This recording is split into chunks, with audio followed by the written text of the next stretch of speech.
First away day of the season, Scott. It feels like a little bit of a frustrating one today with the decisions made by the officials. I'm sure you're going to touch on that shortly. It's finished 1-0. How do you sum things up from that game? Yeah, do you know what? It's one of those ones. We're not allowed to talk about officials. We had a managers meeting the other week. We're not allowed to say certain things, and I don't know what is exact. But yeah, they weren't good enough today. It's as simple as that. I think even the small decisions early on just weren't going our way. And then, listen, in terms of the red card and the penalty, I can't argue with that. You've got to make an obvious attempt to play the ball, and you could argue that Lexus is bundled into the back of him.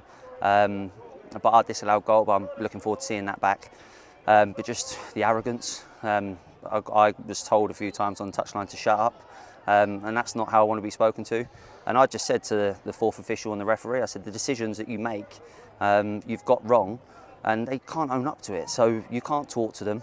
Really frustrating afternoon. I thought the boys were absolutely superb, if I'm honest. I thought the second half performance and the grit that they showed to give it a right go, I'm really proud of them. We changed it tactically and tweaked things, and I thought it worked. They obviously had bits of the ball. They're a possession-based side anyway when you play 11v11, so when it's 11v10 it's always going to be more difficult. But I thought the boys applied themselves really well, put a shift in, we didn't crumble, we didn't concede from open play for the last, I don't know what time the red card was 20 odd minutes or so. We didn't concede from open play, which shows a real determination to keep the ball out of net and be organised. So there are some positives in what's obviously a negative result. So overall, yeah, really proud. I don't mean to continue to kind of ask you questions about the officials, but I've seen something today I've never seen in football before in your own substitution. Just to say what it was, I saw Prosper go off midway during the substitution and then play continue without you coming on. Can you just clear up what happened? You're setting me up to fail here. So Jammers couldn't breathe. He's had breathing problems because he's not been well this week, but he said he was fit to play. So the refs marched him off the pitch and not giving us time to even fill out a card. And I told Jammers to go down. He said, no, he's sending me off. So someone comes off with a breathing problem and then you penalise someone. Like, he's marched him off the pitch. All we had to do was write the number 14 and 6 on a card. It takes 2 seconds, but he wouldn't allow us to do it. There's so many things that are frustrating today. I just didn't enjoy the officiating, if I'm honest. I thought it was poor for both sides at times. In the first half there was little decisions. I think we gave away a corner, it was given a goal kick. We won a throw in, it was their throw in. Just not good enough. Just not good enough. And I'll be the first to say if someone's good. The ref that we had a couple of weeks ago in a pre-season friendly actually said to me, Scott, massive thanks for the kind words that you said about the end of last season about his officiating, because it was good.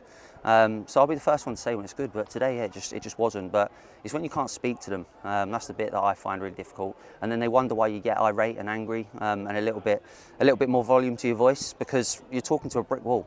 They're there to conduct 22 men on a pitch, or the fourth official's there to conduct the dugouts, and if you can't speak, what's the point? We're paying for fourth officials now. It's pointless. I don't understand why we've got them. It probably makes things worse, because you say to the fourth official, how's he given this or how's he not given that, and they just look at you and smile. So yeah, I'll be honest with you, I would have been one to vote them out. I don't think we need it. I think last season the refereeing was good and bad at times, as were our performances. So yeah, it is what it is. But yeah, today was one of those frustrating days, and you've asked me the question about that. Yep. Just to go back to the football then, we saw after that red card, we saw both John Ufer and Gary Basone come off. Was that simply just tactical, or was there something else to that thinking? Yeah, I'm a massive believer when you go down to 10 men that you always stay with 2 up top, just because otherwise the game just keeps coming back to you, So we went 4-3-2, which meant we had no wingers, went with 3 in the middle of the pitch. And that's where we scored our disallowed goal from. So going with 2 strikers up top and trying to apply a little bit of pressure, nothing to do with their performances or anything like that. I felt really sorry for them. They earned their opportunity today to start after last week's performance. And I apologise to them after the game, but they understand. There's so many games left. We've got a game Tuesday night, so who's to say they won't play in that? So yeah, really, really disappointing result, but a lot to take from it. And as you said earlier on, second half we didn't concede. We actually played some good football in the end. There was a lot of good counter-attacks that didn't quite come off in the end.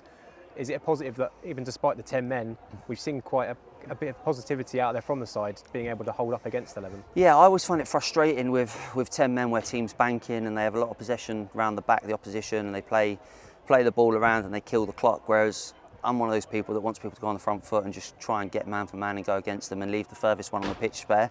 So that's what we tried to do. We tried to lock in one side of the pitch and be really brave. And obviously you have to obviously squeeze the pitch to do that. It leaves a little bit of space in behind and down the sides, but Charlie swept up really well. So for the first 15 minutes of the second half, we were really sort of a little bit cautious, I guess, in terms of jumping out of our pockets and our holes to go and press. But I think when we got the gist of it, I thought we looked good at times. There's a few moments and a few entries into their box, corners and free kicks where we looked half dangerous. So we actually probably played better today with 10 men than we did with 11 men last season when we came here. So yeah, overall really disappointing. I think we were probably worthy of a point. No, actually, I'm not sure about that. Maybe they've had a few chances blocked and things like that. But what's it meant to be against 11 men? It's always going to be tough. And so the quick turnaround again now, another away game against one of the other newly promoted teams, Enfield Town. Is there anything already lingering, any potential injury issues at all? Not sure. I'll have to see how the lads are. I'm not 100% convinced that we've got a fully fit squad. There's a couple of knocks and niggles, but the boys are honest. If they need to get through a game on Tuesday and rest up for the following Saturday, I'm sure they can do it. But we'll have to tweak it a little bit, change things around. It's going to be a tight pitch, really tough place to go. I think they've had a great result today as well, so all to play for. But hopefully we can get a positive result there, but we know it's going to be tough. Cheers, Scott. Commiserations on today and move on to Tuesday. Cheers, Con. Thank you. Cheers.